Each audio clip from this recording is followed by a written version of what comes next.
What's up, everybody? Welcome back to Big Riff Energy. I am here with two of the members of death metal band Eternal from Arizona. I've got Emilio, who sings and plays guitar, and Xander, who plays drums and recorded the fucking album, right? Yep. It's Nice. all in the Amazing. house. Yeah, that's the way to do it, man. The way to Yeah, in do his it. loft. It was fucking sick. Hell yeah. So yeah, we'll get into that, man. I want to start just by saying this record came on YouTube, which I've been using a lot more than I used to for like recommendations and stuff like that. Popped up on the Carbonized Records channel. It was late at night. I was like fixing to go to bed, but I was like, I like the album art. I had seen y'all's name around, hit play, and this record, this is like the ultimate compliment for me, man. This reminded me of all the death metal albums that got me into death metal. So my entry into the genre was like the classics, like Death, Malevolent Creation, Morbid Angel, Obituary, Entombed, Left Hand Pass, stuff like that. So I want to ask y'all, Emilio, I'll ask you first. What are some what are some of the like key death metal albums that got you into this style of music? My Scream Bloody Gore. I mean, obviously, like you can just tell, like right off the bat, that's probably, that's at the top of the mountain for me. I like when I was first getting into stuff when I was really young, was like in the like that pizza thrash boom. I was never really into the pizza thrash stuff, but I loved like all the old school like German stuff, like Sodom and Creator and Destruction and all those people. And like Scream Bloody Gore would just happen to like be like one of the most adjacent like death metal ones that was like entry level. And then once I heard that, I was like, dude, this is the shit. And then from there, like, like you mentioned, like Malevolent Creation, Autopsy, I like Last Sadistic Intent, just like Morbid Angel. I don't it kind of like sounds like everyone's first album. That's like my favorite genre of music. Everyone's Yeah. yeah, like Beautiful. Xander, what about you, man? What got you into death metal? I mean, like I heard Death, and then I heard Considered Dead by Gorguts, and I thought it was just better. It was just Death, but like a little better. And then I heard like Erosion of Sanity, and I thought that was even better than that. And I so love I that one. Gorguts for me, definitely. Cool. Yeah, nobody really talks that much about Erosion of Sanity. That was the first Gorguts album I heard, and it's probably still my favorite. It's like it's incredible. It's like a lot like the drumming on it too is incredible. Like it's just like abstract for like songwriting, I feel like. Yeah. So I'm gonna go ahead and get this out of the way, man. You're probably tired of this, but this band started what, a couple years ago, right? Yeah. Yeah. And are you really 17 years old? Yeah.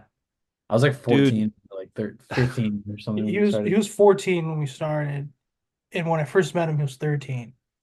Yeah. Yeah, I think the reason I ask is because I think about the music I was involved in when I was like 13 to 17, and it was not good. It was not good. So I'm like really impressed, man. You give me hope for the future for sure. I just met like a lot of older dudes in the scene who like made me not. I don't know. I had to like I guess get into the good music first. Yeah, right on, man. Cool. So tell me about starting the band 2021 according to the Metallum. hmm So so yeah, tell me about that. Sophie actually started the band. She put everything together, and she was putting like a flyer out and everything.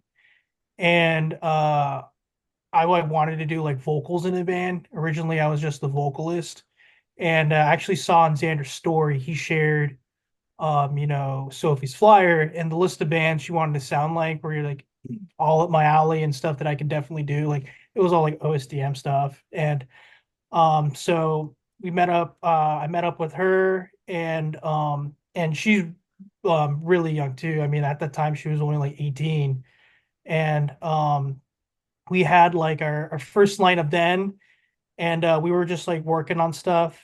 And actually, this was before Xander was even in the band, and we kind of like got like our first demo together, which was Forsaken Memories, and then like day of to go record, our like we could not find our drummer. Like he was just missing. And like we went looking for him at like his apartment and stuff, and he was just gone. And then we let Xander know, and Xander was like, okay, well, like I'll just like learn it and like record the drums on it then. Oh yeah, because they were gonna record at my house Yeah, we're gonna anyways. record with him. So it just you just slid right in, I guess. Yeah, Yeah, I he just just learned the slid right in. parts, and I Yeah. just been advanced. And then he's just been in since. So Xander, when did you first start recording bands? Was it your own music? Was it friends, or how'd So you get into like that? I just learned recording when I was like 13 or 14. I just started like recording like myself playing like guitar and stuff like that, and like drums, and like I had just like a simple like little interface setup that I could plug like my like mics into. And I would just record stuff on my own, and then I got like a set of drum mics, so I would like record my drums on my own. And then like I started like getting better at it, so I started like telling bands locally that I was friends with, like I'll just record you guys if you guys need demos. And then when I just started working with bands, like every week I had bands in my house. So then I just got better and better at recording, and I just got better and better gear. Killer. Yeah. This is I'm just amazed, man, because even records that I've heard this year that were recorded like quote unquote professionally, uh, they're like missing some kind of magic. And I feel like the early death metal stuff and like old school hardcore punk and stuff like that, some of the magic of these like outsider genres was DIY, and everybody in the band kind of like had more involvement than just like playing their instrument, whether it's like flyering or recording, and it has this like DIY energy. And this is one of my favorite like sounding records of the year. And another one of my favorite sounding records of the year is this record by this new band Coffin Storm from Norway. And they kind of have the same thing going on. Like the dude from Ara Nor, I think like wrote all the music and he also recorded it. And I was reading that I think they only used two microphones or maybe three microphones to record the drums. That's the way to go. Dude, and it sounds so real. And there was something to that old school, like going as far back as like the Beatles when they would only use two mics because they didn't really have the technology to use like 24 tracks or whatever. But talk to me a little bit about like the recording process. Are you a two mic on the drum guy or a three mic on the So drum guy? basically, I have like this Behringer like 8 channel interface, and I have like the connector to where I can plug in like 8 more channels. So I have 16 inputs into my computer, and there's these like off-brand SM57s that are like $12, and they I have like a couple real SM57s, and they sound pretty similar. So like my whole drum kit, I just put them everywhere. Like I have my kick, I have like close mics on everything, and then like two overheads and then a ride and hi-hat. Pretty simple, but I do have everything mic'd. And so we did multi-track it. Like we didn't live track it. We did like I did my drums, and then he did rhythm guitar, Sophie did the other guitar, Max did our bass. But no metronome or anything like that. No samples other than I do have a kick trigger blended with my mic, but I hate like I don't like sampling my snare or anything like that. Like I just EQ it, I guess. Yeah, it sounds great, man. There's something to the 57 on everything because I think Just works. Fenris in Dark Throne does the same thing. They mic the whole drum kit with 57s and it sounds, I don't know, just natural. And Just it works. probably, you probably don't have to like fight that much in mixing, I would imagine, to make it sound good. No, I feel like the EQ curve of an S57 is pretty flat with just like a little bit of like a treble boost. So it's like there's nothing like crazy about them. Like they're kind of just like you just mold it to what you want it to sound like and it just works. Hell And yeah. like they take a beating like when you're miking a guitar cab, like when you're miking drums, they can take really loud noise and it doesn't like you can throw them off a roof and they're fine too. Yeah, it's the standard for a reason, man. That rules. Amelia, let's talk about the riffs, dude. Who's responsible here?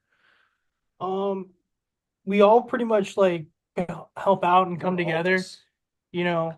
We kind of come in, we have like, like the skeleton of a song, and then we all just like jazz it up and add different like stuff to it. But yeah, I wouldn't say there's some songs that are more one person than another on the album, but pretty much like everything is like all of us coming together and putting it together and adding our own stuff. Yeah, since Killer. all of us can play guitar, like we all write riffs. Yeah. Oh, that's beautiful. That's a dream Yeah. situation, man. Killer. Xander's also the best guitar player in the band. Um, like, Too flattering. There's something to drummers that can also play guitar because I'm a big fan of Inter Arma from Richmond, and no offense to the other guitar players in that band, but they would say it too. TJ, the drummer, is one of like the best guitar players I know, and I feel like maybe it gives you a little insight as a drummer to like where the accents are and like Yeah, I learned guitar first. And so like I just learned drums because like there's no drummers. And I couldn't find a drummer for my own yeah, band. that's So very true. I just learned drums. Right on. Something I was thinking about too, listening to some of these songs, like I wrote some notes down, especially like the intro of Conjuring the Void. It almost has like it gave me the vibe of like old King Diamond or even like Judas Priest, like that intro. And I was thinking about like I still to this day my favorite death metal bands are like the first wave, and I like a lot of modern death metal bands, but most of the newer death metal bands that I like, they have something in common with like that first wave. And I was thinking about how like Obituary, those guys listen to Black Sabbath and Blackfoot and Leonard Skinner and Pat Travers, and like Chuck from Death loved Black Sabbath, and Trey loved Van Halen, and the Cannibal Corpse guys loved Merciful Fate and King Diamond. Uh, are those like older school like Merciful Fate, old Metallica? Are those type of bands a big influence on your guys' songwriting as well? oh, huge. I mean, like, yeah, like that's like what got me into like heavier music. Like in a lot of ways, like I like more influenced by like non-death metal bands who write the riffs that I write. I think it makes it like a little bit more unique than it being like just like a worship riff. If you listen to the album and you have this in mind, there's a lot of destruction in it. Like there's a lot of these bouncy gallops and stuff, and there's like Thin Lizzy in it in some of the chord Hell yeah. progressions. I mean, but everyone had that. Angel Witch, huge influence. Um, like, I also know that a lot of those first wave bands that was their influence. So going into it, knowing that that was a type of music that I wanted to make, I listened to their influences to see like where it came from. And but at the same time, I mean that's the stuff I grew up with and I loved. And probably made me connect with like OCM when I heard it for the first time too, is like this is where it came from. And you can just point out this where this riff came from, and but yeah, Yeah, no, it comes through, man. The musicianship and yeah, the songwriting. I feel like a lot of extreme metal bands sort of forget about hooks and songwriting and like call and response stuff. Like I noticed today when I was listening to the record again, like the record for anybody who hasn't heard it starts with like a really cool, creepy organ, like keyboard synth part, sort of reminded me of like the Phantasm theme a little bit, not so much as like Entombed Left Hand Path where they just literally stole it. But it gave me the vibe of like Phantasm and also watching the Undertaker walk out when I was like 9 years old, you know. yeah, But I realized like the chord progression and like the riff and the organ part comes back when the actual song, the death metal part of the song starts, and that's Yeah. like yeah. I tip my hat. That's songwriting. You know what I mean? That's not just like stringing random shit together. That's songwriting. I The saw first that. person mentioned that. Yeah, we're waiting Really? for someone to do that. Like I would ask Sandra, like, has anyone mentioned this yet? Like, No one mentioned it. yeah, it's Sick. like All Easter right. egg. You heard it here first. I saw that Sophie on the Metallum is credited for like piano. Did she play like the organ and the synth stuff as well? Sophie played the interlude, Dirge. the synth thing, Sophie, actually we had like an intro one that she she made us, and we that was originally going to be the one we were going to use. But we were also like trying out other stuff like on the synth stuff because we wanted something like Undertakery. No And way. it was like 4 in the Yeah, it morning. was like at Like my it house. was it was Four like in the 4 in the morning, morning. like at his house. This was after I think we recorded everything. And We were listening. We thought about the we riff. thought about the riff. I'm like, that'd be sick chord progression. So and then that's when we did it. So Emilio just programmed it Yeah. anyway. Beautiful. Yeah, it works great, man. And it got my attention because it's like I saw the artwork and that's the first thing that got me. I was like, that is cool. I mean, it like fits the album title perfectly, fits the vibe perfectly. And that being the first thing, it drew me in. I couldn't stop listening, man. I listened to the whole album. I was like right about to go to sleep and I was like, nah, fuck Uh, that. Yeah, I'm checking this out. How'd you guys get hooked up with Chad Gailey at Carbonized Records? I I sent him an email about it, and he got back to me, and he said that he said he heard it already, and that he was interested in like putting it out, and he was on tour. So I didn't really hear back from him for a while, but Mortuous came in town, and then I could talk to him then in person, and that's when everything got set up. And it sounds like he's a fan of the album himself, and yeah, it was all really smooth, and we love working with them. That was like the label I wanted it to be on. Like originally. That was originally, yeah, I was like, dude, I really hope this is a Carbonized put this out. And That's I thought awesome, man. really Necrod's a big influence on us too. So yeah, I mean, like if you'll hear it in the album too. Um and yeah, so it just worked out perfectly that way. Well, congrats, man. Yeah, you guys definitely earned it. And I mean, Carbonize is like a perfect home for it. I love what he's doing with that label. That dude might be the busiest man in death metal right now. I mean, he's been on tour for a Yeah. year plus, put out like multiple releases this year. I don't know how he does it. Yeah. Yeah, him and Okay, Charlie. I have a nerd question.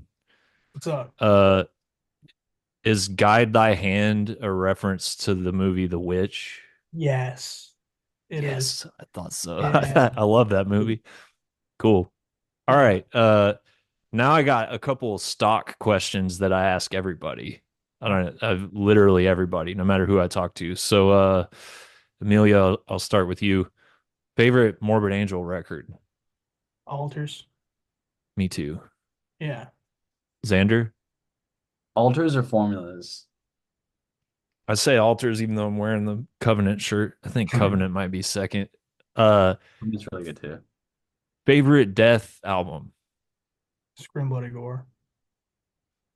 Leprosy. Okay, My cool. my second one is Sound of Perseverance though. Like it's just That like doesn't make it sense. doesn't make sense, but yeah. They're all good, man. That's one of those Yeah. bands where it's like you can love every album for like a different reason, Yeah. but they're all great. Um shit, I think that's it from me, guys. What do you guys have coming up? I mean, the album's out now on Carbonize. I ordered it. I saw it got Oh held yeah. up at Customs, but I think I'm gonna have mine next week. We just So got our package of everything yesterday. So like cool. he everything's probably out. So or everything's getting shipped. So yeah, you should get pretty soon. Killer. Yeah, I would strongly urge everybody watching this, if you like death metal, this is I mean, it's going to be in my top 10 album of the year for sure for death Oh hell metal. yeah. It's like definitely one of my favorite death metal albums of the year. So yeah, I'll have a link to in the description for anybody that wants to pick it up. Yeah, what do you guys have coming up? Anything? Nothing right now. I mean, like we're honestly working on the second one right now. We're like close to like around halfway, like a third of the way. We don't have any like shows coming up soon, so we're just trying to, tackle that while we have the free time. And then we're putting it together like another run to do in March, and then we're trying to do a bigger run in the summer of next year. So those are just, what our goals are right now. We want to take it on the road a little bit more. So Cool. Well, if you ever come through Texas, the Austin area, I will be there. I will help promote the show. I really love what you guys are doing. I'm really impressed, not only by the music, but just like the drive and I mean, even just like the communication setting this up. And you guys got it going on. You give me hope for the future for sure. Oh yeah. Is there anything else that you want to mention that I didn't ask about? No, I think it's all good. Oh, Deddy Baddick, shout out to him. He did the artwork. I think Oh his yeah, I was music. going to ask about that. Yeah. I saw he did like an early release for Skeletal Remains. Is that right? Yeah, yeah. Yeah, the first album. He did the first album from them.